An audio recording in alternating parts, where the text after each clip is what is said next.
You know what was the best compliment I ever had? Erik, how can I live without headaches anymore? How can I live without headaches anymore? That was a real question. So normal to have headaches, to have stiff shoulders, to feel stressed, to feel pushed. And when it was away, the headache was gone, and how should I live now? So far we are from the anchor of health. Actually, I wanted to become a vet when I was younger. I love animals. And the week before I should go to that kind of education, I heard a lecture by Professor Helmond about consciousness. And I thought, well, when I would know something about that, how that works, that's who we are. And I studied 12 years, and every day I get more passionate about my work and about how the brain works. It's incredible. It is really incredible what Mother Earth gave to us. When you see nowadays, we use the smartphones, we are used to screens, that our brain is overstimulated and that we are always in a state of action. We are always on. And when we are always on, it's nearly impossible for the brain to heal from any trauma. I see now in my practice people who are 24 years old with depression, anxiety disorders and burnouts, and the rates are much, much higher, tenfold or 100-fold higher than when I started my work in the 80s. And I think that the role of too much overstimulation in combination with the influence of all the algorithms is changing our way of thinking, especially for young women. They live in a world where comparison is very important, to compare yourself with others. And when I speak to them, when they got ill, when they have an anxiety problem, or when they are depressed, most of them, they have a very severe form of perfectionism. Perfectionism is not only that you have high values, it's the way how you think about yourself and the world. All of them tell me that they are self-critical, that they are disappointed about what they do and how they live, and that they feel a kind of stress. And when I talked with them about this stress, it's actually a form of being angry with yourself. And it's always related with what do other people think about me? And that's the cause for depression in young age, anxiety in young age, perfectionism. And perfectionism is the cause for mental problems. Perfectionism is the cause for a lot of physical problems.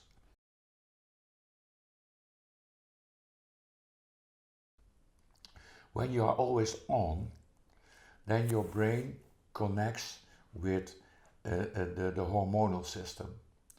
And the hormonal system, due to your kidneys, they produce two substances. One is cortisol and the other is adrenaline. Cortisol, when you get an elevation of cortisol, it immediately impairs your memory and it sucks all the energy out of your system. An elevation of adrenaline immediately sucks out all the energy in your system, and it impairs attention and concentration, and it stiffens your muscles.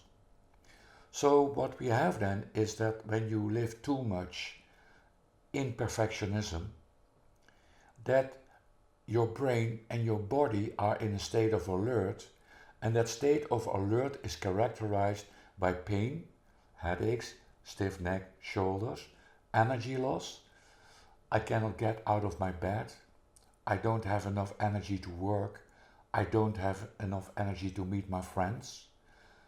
Cognitive impairments, memory and concentration problems, and the emotional problem in that you are self-critical, you are disappointed, and you are a little bit angry with yourself.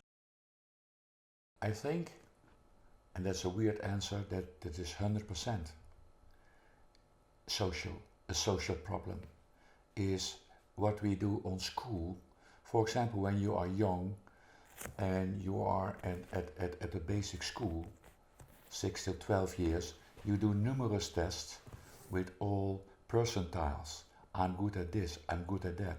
No, kids have to learn to play outside. They have to be in the mud.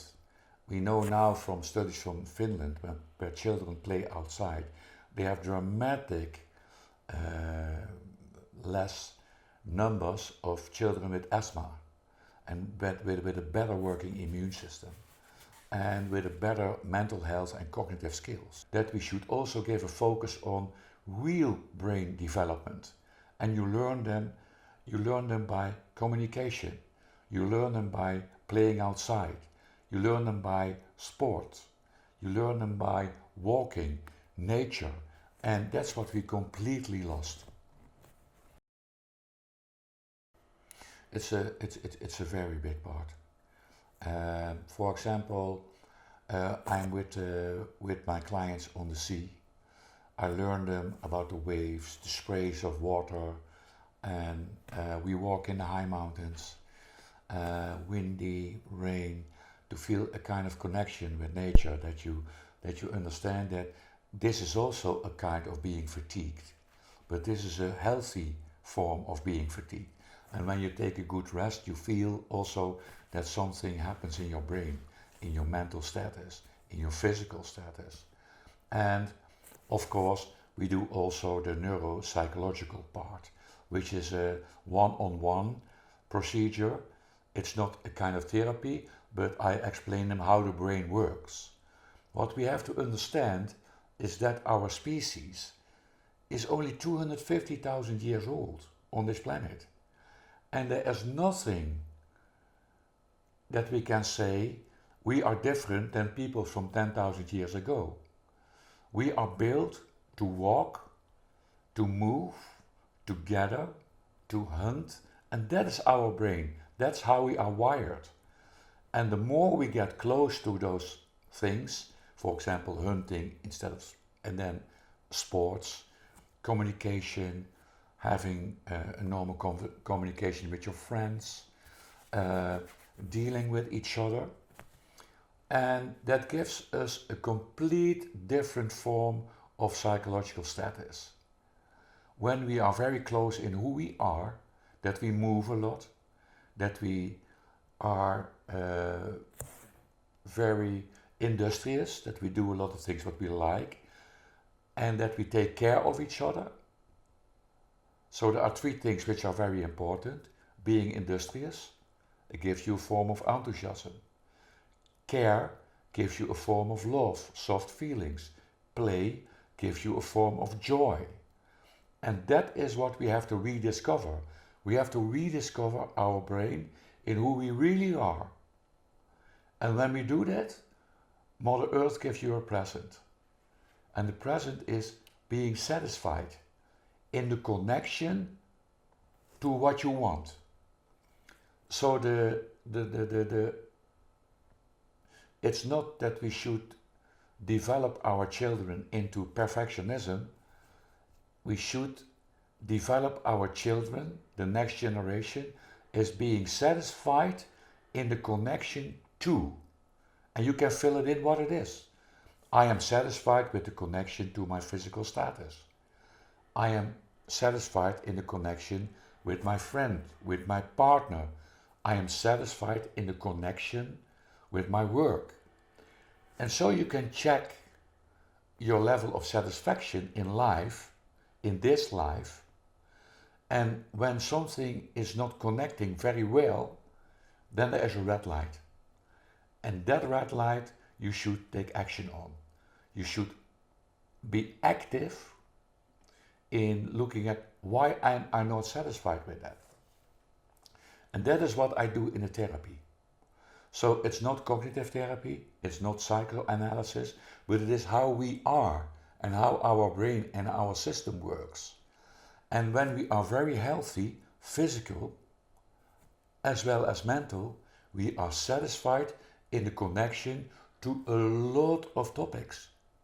Yourself, others, work, relationship. And that's what I teach them. There are good times and there are bad times. That's life. But we can organize, and you can rely on your brain structures. You don't have to over control yourself. And of course we make mistakes. Is that such a big thing? And making mistakes is that we have to learn our kids that you can make an excuse and also something else. What can I do for you because I made a mistake for you? And when you learn those two things and that everything is okay, then you don't have to worry so much about control. The second thing is that a lot of young people, they are not in a situation where there is seniorship. For example, when I worked as a young doctor, I was under the feathers of a professor. I could make mistakes, he explained me the mistakes, and he took the bumps. Yes? A lot of young people now, they are in the office and have to do it alone. I think that we should bring back seniorship in our business life. That young people can learn that they are allowed to make mistakes. J.K. Rowling told us that failure was the biggest part of her success, because failure is learning. You have to bump your head, and don't be afraid to bump your head. That's also what we have to learn, and we need senior people who guide you. So that we want to control everything, that's learned. We are equipped to control everything.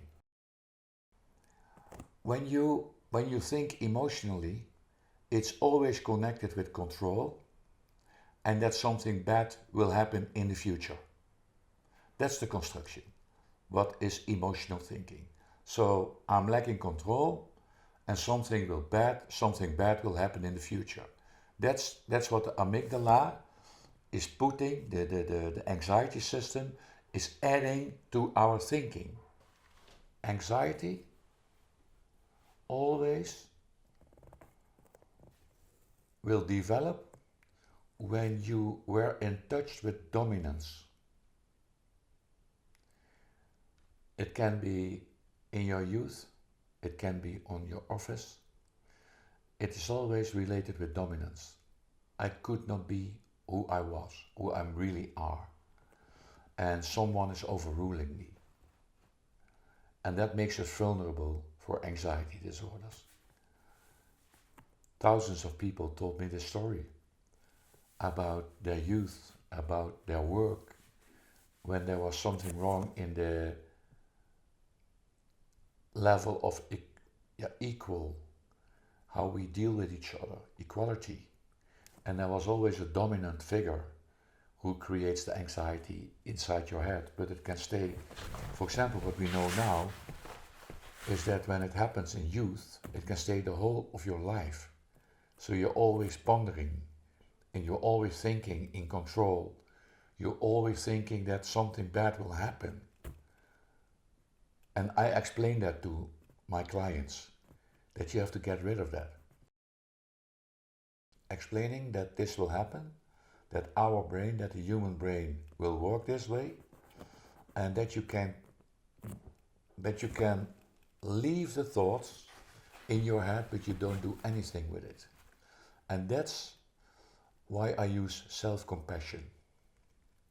What would you do when your best friend would have this problem? What would you tell her or him? Go to tell that to yourself. Self-compassion therapy is very promising. In what we would like to show in this documentary about overexposure, about perfectionism, is that self-compassion is the way out on a psychological level. So we should seek nature, and we should use self-compassion for ourselves. And that's the way out. When you cannot cure, And when they don't have leukemia or a viral disease and the doctor cannot find, they say, Eric, I think that you should have a look at them because it's in the domain of, okay, we have something here, but it cannot explain the whole picture. And that emotional and fatigue problems are adding to an enormous extent the symptomatology. And I think that the lack of insight in emotional processing and in fatigue problems, fatigue syndromes, that's lacking in medicine. But I'm not against medicine. When I see how they treat my oncology patients, very well done. But I think when it crosses over to an emotional and a fatigue problem, then we should see it more on a general level and not on a tunnel level. For example, we don't have stop moments anymore in our lives. A stop moment is, for example, when you finish the paper. Yeah, at the end of the paper, the journal, it is a stop because there's no more information. Then you go walking the dog or you take a cup of coffee. And now with the generation now, you scroll and you scroll and you scroll and it's endless. So that means that the need for information, and you want to eat information. You want to eat the whole day information. That's overexposure.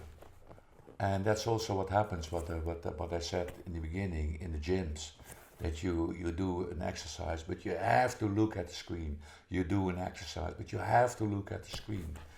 That's a small example of being addicted. So it is the number of stimuli which are too high, but also the number of people who are addicted to the smartphones.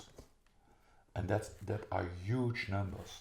Now we are coming already to 64% of the total youth. When you see, for example, that a 9-year-old will look at a smartphone for 8 to 10 hours a day beside his school, it's incredible. So the world where he lives in is a digital world. There's no play anymore. There's no more relaxation of the mind.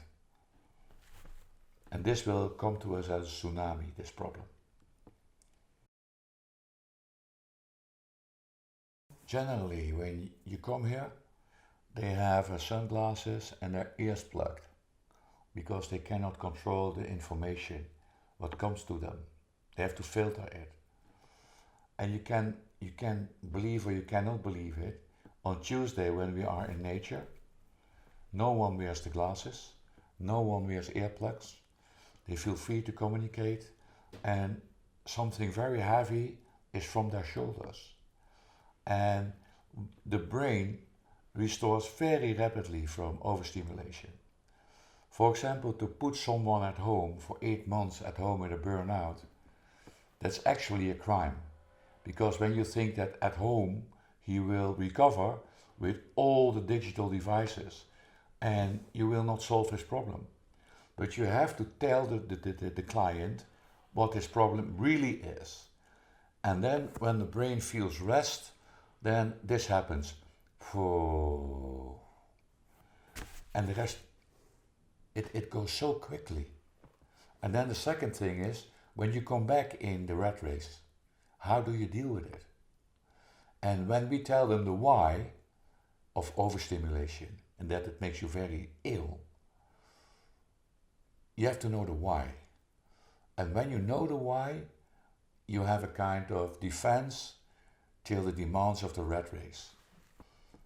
That they don't overrush themselves, that they understand the signals, that when they feel self-critical, hey, I have to do something, I work too hard. When you feel disappointed, hey, I have to go back to where I started. I have to feel satisfied about my work. I have to talk that it is too much. I have to talk about the logistics of my work. You learn the critical variables which show up when you are in overexposure. You learn that you really use the rat trap when you are getting into your perfectionism again. it is possible that you can change your life, your health, in 1 or 2 weeks when you do the exact things what makes your brain healthy. You can have improvements. A lot of people in the beginning were skeptical, and when I told it on conferences, I had some eye rolls in the audience. But it works. And when you restore the natural balance of the brain and the hormonal system, you restore health, not only in the mind, but also in your physical system.